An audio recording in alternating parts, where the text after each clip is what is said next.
ተመልካቾቻችን ከጄኤምኤም ቴሌቪዥን የዕለቱን ዜናዎች ይዤላችሁ ቀርብ ያለው አብራችሁ ቆይታ ማድረገው እኔ ቤቴል ታምራት ነኝ። በቅድሚያ ማርስ ዜናዎቹን አስደምጣችኋለሁ። ለሰላም ግንባታና ልማት ጥረት በማድረግ ለሰው ልጆች ሁሉ ደህንነት መንፈሳዊ ተልእኮውን እንደሚወጣ የዓለም አቀፍ ሉተራን ፌዴሬሽን ገለጸ። መጽሐፍ ቅዱስና የቴክኖሎጂ አጠቃቀም በሚል ርዕስ ስልጠና ተሰጠ። ከውጪ ከ100 በላይ ክርስቲያኖች ተገድለዋል ሲል አምነስቲ አስታወቀ። እንድትከታተሉን በአክብሮት እየጋበዝኩኝ ወደ ዝርዝር ዜናዎች አለፍኩኝ። ለሰላም ግንባታና ልማት ጥረት በማድረግ ለሰው ልጆች ሁሉ ደህንነት መንፈሳዊ ተልእኮ እንደሚወጣ የዓለም አቀፍ ሉተራን ፌዴሬሽን ገለጸ።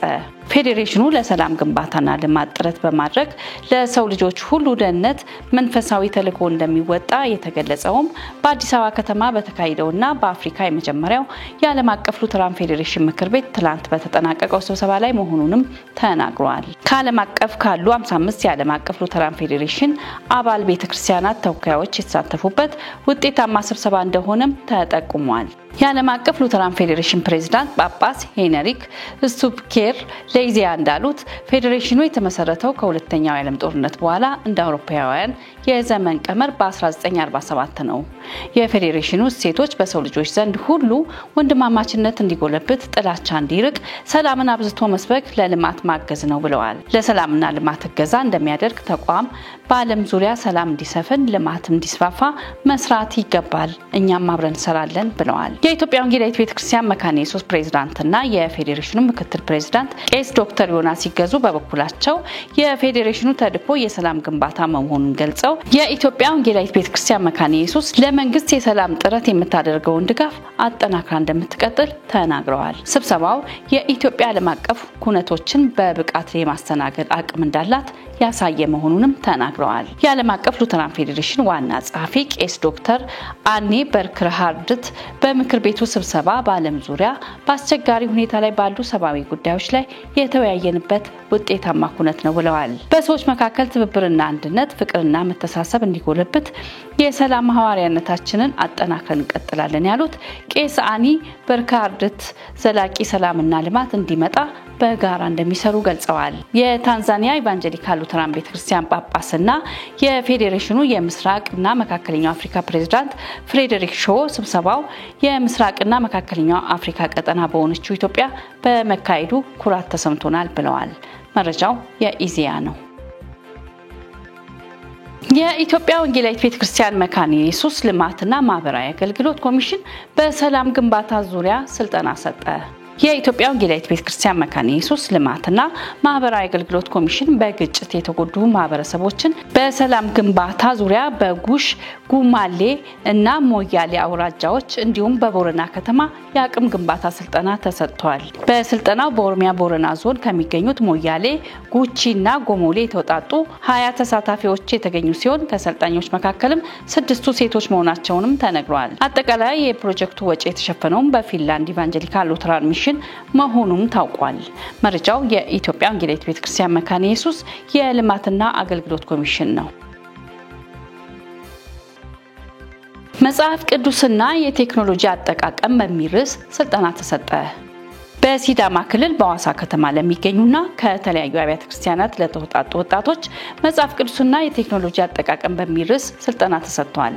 በስልጠናው ላይ ከ40 በላይ በተለያዩ የወጣት አመራርና አደረጃጀት ውስጥ የሚያገለግሉና በቤተ ክርስቲያን ውስጥ በልዩ ልዩ ኃላፊነት ላይ የሚገኙ ወጣቶች ተሳትፈዋል። በዘመናችን ቴክኖሎጂን ለአዎንታዊው ይሁን ለአሉታዊ ተግባር ለማዋል ሰፊ እድል ስላለ ተጠቃሚዎች ሊወሰድ ስለሚገባው ጥንቃቄ በባለሙያዎች ትምህርት ተሰጥቷል። ከጊዜ ወደ ጊዜ እያደጉና በተግባር ላይ እየዋሉ የሚገኙት ልዩ ልዩ የቴክኖሎጂ ውጤቶች እየሰጡ ያለው ከፍተኛ ጠቀሜታ እንደተጠበቀ ሆኖ በአጠቃላይ ጉለትና በተሳሳተ ዓላማ እያስከተሉት ያለው ጉዳትም እየጨመረ መምጣቱ በስልጠናው ላይ በሰፊው ተዳስሷል። ጉዳቶችን ለመቀነስ ደግሞ በተለይ ወጣቶች ቴክኖሎጂን ለበጎ ዓላማና ተግባር መጠቀም እንደሚኖርባቸው በልምድ የተደገፈ ምክር ተሰጥቷል።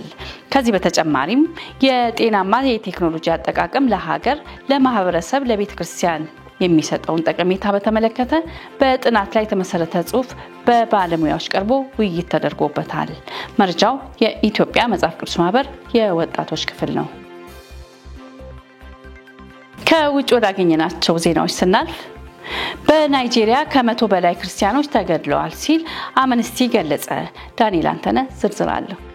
በናይጄሪያ በማዕከላዊ ቤኑ ግዛት 100 ክርስቲያኖች የተገደሉም ሲሆን ቅዳሜ ምሽትና እሁድ ቀን ነው ጥቃቱ የተፈጸመው ሲል ወርዝ ኒውስ ነው ያስነበበው። እንደ መጀመሪያዎቹ ከሆነ በርካቶች የአካል ጉዳት የደረሰባቸው ሲሆን መድረሻቸው ያልታወቁ መኖራቸውም እየተዘገበም ይገኛል። የቤኑ ግዛት ከ97 በመቶ ነዋሪዎች ክርስቲያኖች ሲሆኑ ጥቃቱ በተፈጸመበት አካባቢ ሰዎች ቤት ውስጥ ባሉበት የተቃጠሉ በመሆናቸው ማንነታቸውን እንኳን ለመለየት አስቸጋሪ አድርጎታልም ነው የተባለው። በአካባቢው የሚገኙ ቢሾፕ ዊልፍሬድ አናግቤ በ2023 ለአሜሪካ ውጭ ጉዳይ ሚኒስቴር የአካባቢውን ሁኔታ ሲያስረዱ ጥቃቱ የተፈጸሙት ክርስቲያኖችን በጥላቻ ብቻ ነው ሲሉም ተደምጠዋል። ከ2014 ጀምሮ በአካባቢው 14 ቤተክርስቲያኖች በተደጋጋሚ ጥቃቶች ምክንያት የተዘጉም ሲሆን ከፉላኒ ጎሳ የከብት አርቢዎች ዘንድ በሸሪያ ሕግ እናስተዳድራለን የሚል ፍላጎት መኖሩንም ገልጸዋል። በአካባቢው እየተፈጸሙ ያሉ አንድ ሃይማኖት አንድ ጎሳ ላይ ያነጣጠረ የታቀደበት ድርጊት መሆኑንም የዘር ማጥፋት ሆኗልም ብለዋል። ቢሾፕ ዊልፍሬድ የዓለም አቀፉ ማህበረሰብ ይህንን ዘር ማጥፋት በቃ ሊለው ይገባል ሲሉም አሳስበዋል። በአካባቢው ጥቃት የሚደርስባቸው ብዙዎቹ አርሶ አደሮች በመሆናቸው መሰል ጥቃቶች ለረሃብ ተጋላጭ ያደርጋቸዋልም ብለዋል። ተደጋጋሚ ጥቃቶች ሲፈጸሙ የፍትህ አለመኖር ደግሞ ለሁኔታው አለመሻሻል አንዱና ዋነኛው መሆኑንም ተናግረዋል። የአምነስቲ መረጃ እንደሚያሳየው ከሆነም የወቅቱ የናይጄሪያ ፕሬዝዳንት ቦላ ቲኑቡ ወደ ስልጣን ከመጡ ጊዜ አንስቶ ባለፈው 2 ዓመት ውስጥ ቤኑ እና ፕላቱ ግዛት ብቻ ከ10,000 በላይ ክርስቲያኖች ሲገደሉ ፕሬዝዳንቱ ምንም አላደረጉም ነው የተባለው። በዚህም ጊዜ ውስጥ ከ450,000 በላይ ሰዎች ከመኖሪያ ቤታቸውም ተፈናቅለዋል። ኦፕን ዶርስ ናይጄሪያን በዓለም ለክርስትና አደገኛ ከሆኑ ሀገራት ተርታ 7ኛ ደረጃ ላይም ያስቀምጣታል። ባለፈው ወር በተፈጸመ ጥቃት ብቻ 42 ክርስቲያኖች መገደላቸው ይታወሳል ሲልም ወርዝ ኒውስ አስነብቧል። በመጨረሻም ኢራን የእስራኤል አየር ኃይል ጦር ሰፈሮችን በሚሳኤል መደብደቧን አስታወቀ። ለ6ኛ ቀን ቀጥሎ በዋለው የእስራኤልና ኢራን ግጭት ጥቃቱ ማምሻውንም በሁለቱም ሀገራት በኩል ተጠናክሯል። ኢራን የእስራኤል አየር ኃይል ጦር ሰፈሮችን በሃይፐርሶኒክ ሚሳኤሎች መደብደቧን አስታውቃለች። የኢራን አብዮታዊ ዘብ በኢራን ላይ ጥቃት ለመሰንዘር የሚያገለግሉ ናቸው ባላቸው በእነዚህ የአየር ኃይል ጦር ሰፈሮች ላይ እርምጃ መውሰዱን ገልጸዋል። በመግለጫውም ድብደባው እስራኤል የኢራንን ሉዓላዊነት በመድፈር በግዛቷ ውስጥ ለፈጸመችው ጥቃት የተሰጠ ምላሽ ነው ብለዋል። በምሽቱ የሚሳኤል ድብደባ እስራኤል በኢራን ላይ ጥቃት ለመሰንዘር ትጠቀምባቸዋለች ያላቸው በርካታ የአየር ኃይል ጦር ሰፈሮችን መደብደቧን መግለጹን ሲኤንኤን ዘግቧል። ተመልካቾቻችን ዜናዎቻችንን ከማብቃቴ በፊት አርዕስተ ዜናዎቹን ላስታውሳችሁ። ለሰላም ግንባታና ልማት ጥረት በማድረግ ለሰው ልጆች ሁሉ ደህንነት መንፈሳዊ ተልዕኮን እንደሚወጣ የዓለም አቀፍ ሉተራን ፌዴሬሽን ገለጸ። መጽሐፍ ቅዱስና የቴክኖሎጂ አጠቃቀም በሚል ርዕስ ስልጠና ተሰጠ። ከውጪ ከ100 በላይ ክርስቲያኖች ተገድለዋል ሲል አምነስቲ አስታወቀ። በጌታ የተወደዳችሁ የጄኤምኤም ቲቪ ተመልካቾችና ለአጠቃላይ ቅዱሳን በሙሉ እየተባባሰ ለመጣው የእስራኤልና የኢራን ጦርነት እንዲሁም በአጠቃላይ ለዓለም ሰላም አበክራችሁ እንድትጸልዩ እናሳስባለን። ተመልካቾቻችን የዕለቱን ዜናዎች በዚያ አበቃው። አብራችሁ ቆይታ ያደረኩት እኔ ቤቴል ታምራት ነኝ። ከቀሪ ጄኤምኤም ቴሌቪዥን ፕሮግራም ጋር አብራችሁ እንድትሆኑ በአክብሮት ጋበዝኩኝ። እስከዛው ሰላም ሁኑ።